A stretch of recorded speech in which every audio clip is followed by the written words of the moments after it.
안녕하십니까, 이시영 TV입니다. 오늘은 좀 웃기는 이야기를 하나 하려고 합니다. 이 고등학교 동창들 몇 놈을 저녁 초대를 한 자리입니다. 근데 이 초대를 한 녀석이 이 마누라한테 보통 아양을 떠는 게 아닙니다. 하니, 달링, 무슨 스윗 하더니, 이 친구들 보기에는, 아니, 저 자식이 갑자기 왜 저래? 마누라한테. 특히 이 경상도 남자들도 그런 게 좀 심합니다. 그래서 이 마누라가 이제 부엌에 간 사이 이 친구들이 막 구박을 뜹니다. 야, 이 녀석아, 도대체 나이가 몇인데 무슨 한이니, 스윗하지니, 야, 이 녀석아, 징그럽다, 징그러워. 그냥 막 놀려댔습니다. 그랬더니 이 녀석이 말이야, 울상을 지으면서 하는 소리가, 이 사람들아, 갑자기 내 마누라 이름이 기억이 안 나서 그러네. 그런 이야기를 했다고 그럽니다. 그래, 여러분, 저도 어떨 때는요, 도대체 이 사람 이름이 기억이 안 나다니, 네가 강연을 하는데 그 사람 이야기를 해야 되는데 기억이 안 나는 겁니다. 야, 저도 이 원고가 그렇게 길지도 않은 원고인데도 이 되게 좀 이렇게 다듬어서 이야기하면 될 텐데도 불구하고 이게 기억이 잘 안 될 때가 있습니다. 정말 깜빡. 그래서 자꾸 이제 원고도 쳐다보게 되고, 여러분, 이런 일들이라는 게 참 누구에게나 다 있습니다. 그래서 우리 친구들은 요즘 다 이 깜빡 정체 때문에 아주 모두 고민을 하고 있습니다. 고민이라는 게 별거 아닙니다. 당장 이게 치매가 아닌가. 당장 이렇게 지금 과대 해석이죠.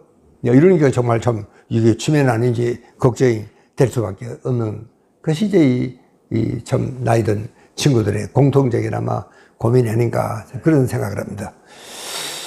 여러분요, 저는 언제 하면은 이 뇌과학 에세이에 참 재미있는 이야기를 참 읽은 기억이 있습니다. 물론 과학적인 근거를 가지고 이야기한 것은 아닙니다. 그러나 그래, 그런 생각도 참 충분히 가능하겠구나 하는 생각을 한 에피소드가 있습니다. 이분은요, 이렇게 이야기를 합니다.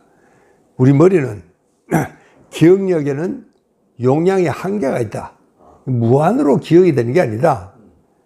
그러니까 이게 기억력에는 이런 정말 우리가 바게트에 물 담은 걸 생각하면은 굉장히 쉽다.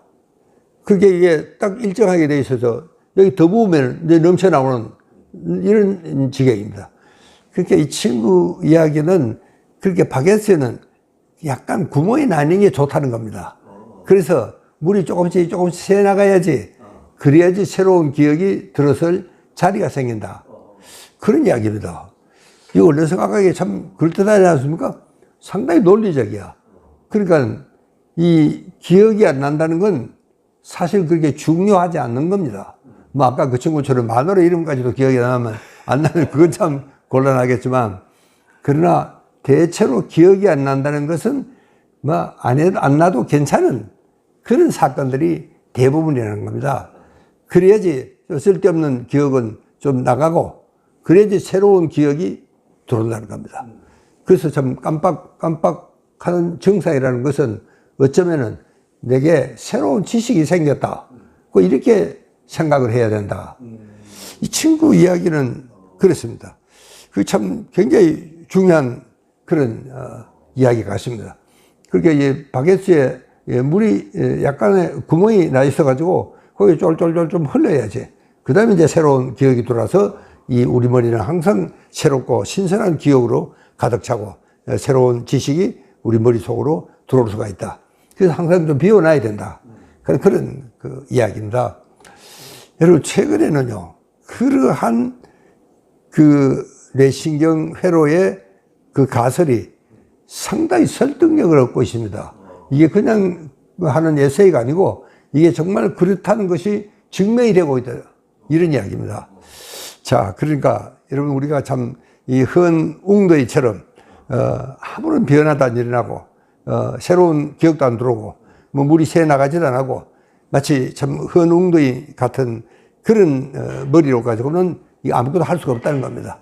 그래도 거기에 깨울이라도 한마디 풍덩 뛰어 들어오거나, 우리 뭐 애들이 참, 돌이라도 한 줌 넘어 이제 참, 이 물결도 일고, 새로운 참, 이 신경회로가 생기고, 그래야지 이제 새로운 지식이 들어올 수도 있고, 새로운 생각이 들어찰 수도 있다. 그런 그 이야기를 했습니다. 야, 참, 그 괜찮다. 여러분, 실제로 우리 기억이라는 것은요, 내가 기억한 대로 그대로 기억이 우리 머릿속에 남아있지 않습니다. 또, 기억을 하는 것도 똑같이 둘이 영화를 보고 나왔습니다. 그리고 이제 커피를 한 잔 마시는데도 영영 두 사람의 이야기가 다릅니다. 한 사람은 그 여자가 앉아서 이야기했다 그러고, 한 사람은 그 여자가 서서 이야기를 했다 그러고, 그리고 서로 싸우는 겁니다.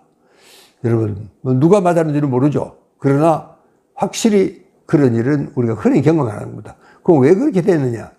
이 사람 생각에는, 그거 참, 저 영화 감독이 저럴 때는 저 여자를 앉혀놓고 이야기를 해야지, 왜 저렇게 서서 이야기를 하게 했을까? 이 사람이 그것이 생각이 있다면은 완전히 기억이 마치 그 여자를 앉아서 이야기한 것처럼 기억을 그렇게 하는 겁니다. 그래서 이 둘이는 똑같은 영화를 보고 나와도 전혀 다른, 이렇게 기억을 하게 되는 수가 흔히 있습니다. 이게 기억이라는 것은요, 이 학자들이 굉장히 많은 연구가 되어 있습니다. 그래서 우리가 참 기억은 항상, 변한다는 겁니다. 계속 편집이 새로 된다는 겁니다. 그러니까 내가 초등학교 1학년 때 소풍간 이야기는 같은 반이야. 같은 반이 소풍간 이야기를 지금 이야기하면은 전혀 다른 이야기가 된다는 겁니다. 뭐 심지어 뭐 청량리 갔는데 뭐 영등포로 갔다든가 뭐 그런 것부터 시작해서 전혀 기억이 다르다는 겁니다. 저는 요즘 시간이 있을 때는 옛날에 제가 읽었던 소설이나 문학 전집을 다시 읽는 이런 기회가 들어 있습니다. 여러분, 제가 얼마 전에 모파상의 여자의 일생이라는 책을 다시 읽어야 할 일이 있었습니다. 그래서 읽었어요. 여러분, 제가 이거 책을 읽은 것은 그럭저럭 거의 뭐 정말 반세기도 전 이야기입니다. 중학교 때니까. 중학교 2학년 때 이 세계 문학 전집이라는 그 우리 삼촌이 일본에서 사온 그 일본말로 된 책입니다. 그나마 더구나. 그러니까 그걸 내가 다 이해할 수가 없는 겁니다. 그러니까 여러분, 우리가 중학교 때 그 아주 심오한 이 철학적인 사색이 담긴 그런 이야기들을 중학교 2학년이 소화를 해낼 수가 없습니다. 그러니까 그때 정말 읽었던 위대한 세계 정말 명작들은 반드시 나중에 다시 한번 읽어봐야 된다. 저는 꼭 그렇게 공감합니다. 제가 그 모파상의 여자의 일생을 읽으니까 도대체 이게 완전히 새로운 소설입니다. 아니, 어떻게 이런 장면이 있었나 전혀 기억이 안 나는 겁니다. 정말 심지어 주인공도 나는 완전히 다른 사람으로 이렇게 이제 해석을 하고 있었던 겁니다. 그래서 우리가 정말 그 철부지 시절에 그때 읽었던 참 세계의 명작의 깊은 사상이나 철학이나 이런 것들은 쉽게 그 중학교 2학년 머리로 가지고는 소화해낼 수가 없습니다. 사실은요. 이제 그런 책들은 다시 한번 읽어보라. 저는 그렇게 권합니다. 그렇게 권하는 이유는 우리 기억은 항상 옛날 그 기억이 그대로 우리 머리에 남아있지 않고 계속 기억은 새로 편집이 된다는 사실입니다. 그래서 어떤 사람들은 그렇게 이야기를 합니다. 이 기억이 완전히 편집이 많이 되면 될수록 엉뚱한 이야기가 나오는 겁니다. 전혀 원래 기억이 없었던 그런 이야기들, 엉뚱한 이야기가. 그래, 엉뚱한 이야기가 많이 나올수록 이 사람은 굉장히 창조적인 인간이다. 이렇게 진단을 하게 이렇게 되어 있습니다. 그러니까 오히려 기억이 정말 완전히 왜곡이 되고 새로 편집이 돼서 새로운 이야기가 나올 때 그것은 굉장한 창조성이 강한 사람이다. 이렇게 우리는 진단하고 있습니다. 그러니까 여러분 깜빡한다고 걱정하지 마시고 이거는 내 머리에 좀 바게트의 물처럼 조금 새는 구석이 있어서 새로운 지식이 들어왔다. 그거 정말 반가워해도 괜찮겠다 하는 이야기를 말씀을 드리면서 이야기를 끝이겠습니다. 감사합니다. 네.